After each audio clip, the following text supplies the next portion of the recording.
Hello and welcome to your Fresh Face One Shots. My name is Joey. And I'm Jacob. And today we are back with Wonder Woman by Tom King. Wonder Woman by Tom King for the last time for a couple months, as he won't be on the next two issues. But this is Wonder Woman number 28, The End of the Island of Mice and Men. We sort of have a parallel issue to a previous one that we've done, where we had that one previous Mice and Men issue where we saw the first appearance of Matriarch. Now here it seems we're building that up a bit more alongside what seems to be a bit more of an epilogue to the Mice and Men stuff than an actual finale. Yes. This one kind of posits that the finale was actually our last issue, and this is more just kind of cleaning things up. Is what it seems like to me. Yeah. It'll be... I think this arc might have gone on just a little too long for my tastes. That's understandable. I do still think it's one of the stronger arcs of the run so far, though. I really do. I really enjoyed a lot of the early themes the King was playing with about conformity and fascism. Yeah, I just don't think he quite. In a way, in this epilogue, it feels like a lot of them kind of dropped.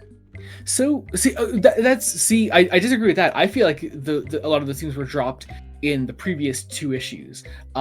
This one here, I feel like we're kind of bringing it back around, especially with our first pager with the whole the scribbling over, graffitiing over the Mouse Man. Mouse Man knows with Mouse Man falls. Yeah, I like that. And I guess the idea of breaking the conditioning. Yeah, because there's a nice focus on the people on the ground here. We see the people reacting to Mouse Man being taken down, finally being free, learning to speak again. I think that's a particularly strong image to have throughout this that I really, really enjoy. I don't love the reveal that Superman's here now. I kind of think that might have been a bit more. Well, this was set up previously because the League didn't want Wonder Woman involved with the island. Yes. But I think I think I prefer the story possibility of Wonder Woman being the one to say, "I work for you" in helping the cleanup. That's fair. I could see that, but also I think we always kind of knew that we were going to get some Justice Leaguer involved here because, that was always going to be the fallout of Diana taking on this. I think taking on this mission on her own. And succeeding in the end, of course. It's interesting that it's Superman. I find that an interesting point. And Batman in the end. Actually, we get a Batman appearance at the end of the issue as well. But also all throughout this, we're flashing forward to the future. We are seeing Matriarch once again. An arena taking down the Wonder Woman villains that have previously featured one by one. Mm-hmm. I do like the callback to that issue because that was one of my favorite issues from the early portions of this run. Was that sort of whatever you would call it, boss rush almost of Diana taking on those villains and being put to the sword essentially here because most of them don't even know why they're here. Triangle Man here, who is immediately killed. It implies that they were kidnapped and immediately just thrown in to be killed. Yeah.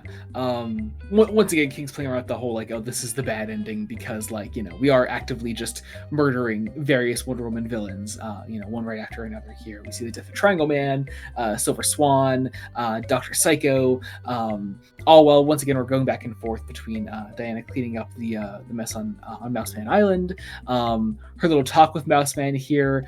I do like the reframing the giant mice as pets.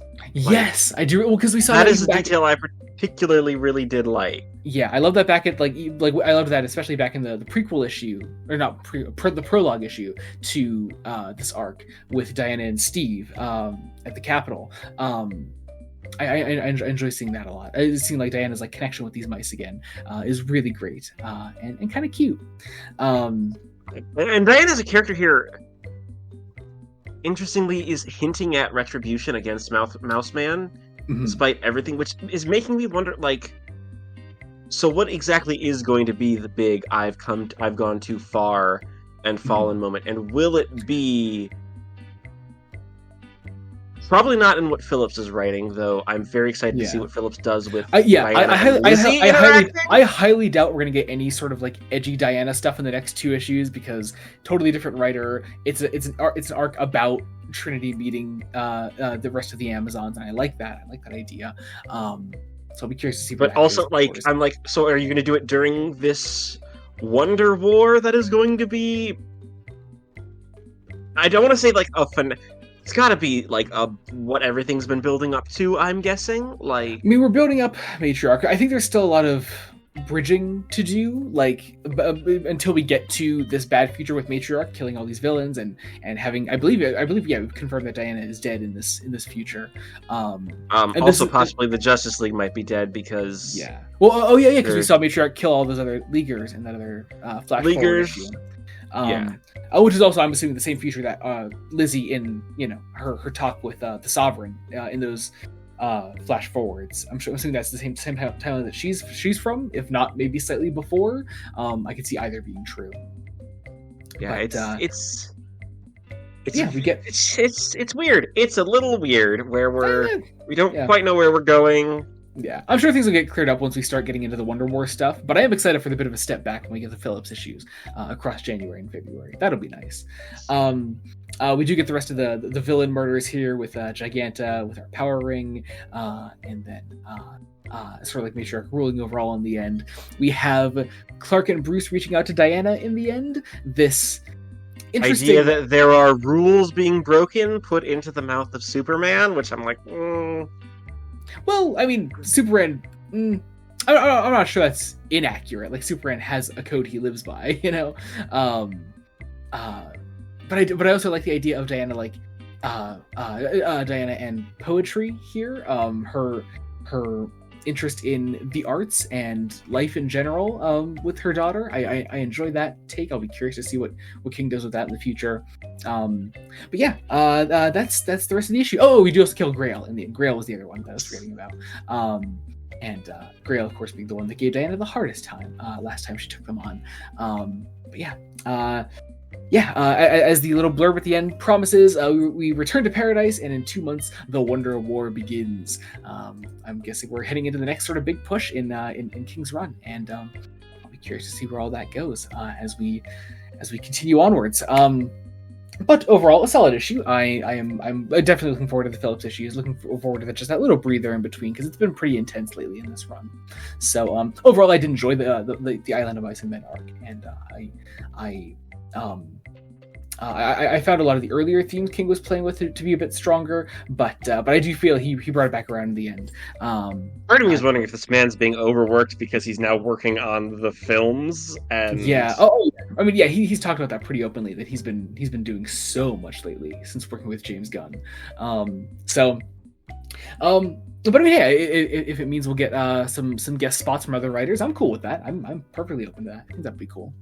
So, yeah, I guess that about does it. Thank you all so much for watching. If you enjoyed this, be sure to check out other Fresh Face one-shots we do. We cover Superman by Joshua Williamson. Obviously, we cover Wonder Woman by Tom King, but we also cover Trinity, Daughter of Wonder Woman, the spinoff of Wonder Woman, which does have its last issue coming out next week. We will be a little late to that because we're taking some time off for the holidays at the end of the year. Holidays means I can't record. It's entirely my fault. Yeah, that's all right. But yeah, so that'll be out early next year. We'll see you all in 2026 with that. But otherwise, we're also covering Batman by Matt Fraction. Unbreakable X-Men is now over, which means we'll be getting back to Uncanny X-Men in January. We're also covering DCKO and a number of tie-ins. We even covered the Superman versus Captain Atom one-shot they put out recently. That was really good. So check all those out if you get a chance. Also check out the main podcast, Fresh Face Comics. At the time of this coming out, we are about to... No, our last episode we put out was Thor: The Last Days of Midgard. Our next episode we'll have out is Avengers Disassembled by Brian Michael Bendis, and they'll be going into New Avengers by Brian Michael Bendis and a couple other fun things. House of M, Kian. And we're recording this on the same day as we're recording the episode. I've had so many people ask, are you doing House of M next? And I'm like... God. I'm going to shoot them all in the face. I'm going to shoot them all in the goddamn face.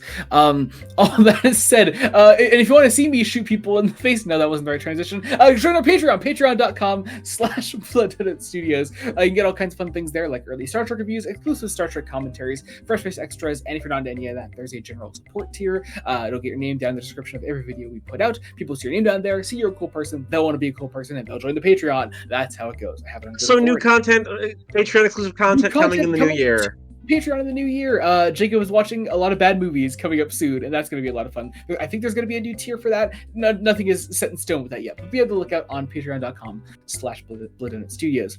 Our socials, our link trees, all that is down below. You can follow us wherever you want to follow us on all our socials. Otherwise, be sure to subscribe to the channel, Blood Donut Studios. Any support is greatly appreciated. Until next time, this has been Joey Morgan and Jacob Licklider. Goodbye. Goodbye.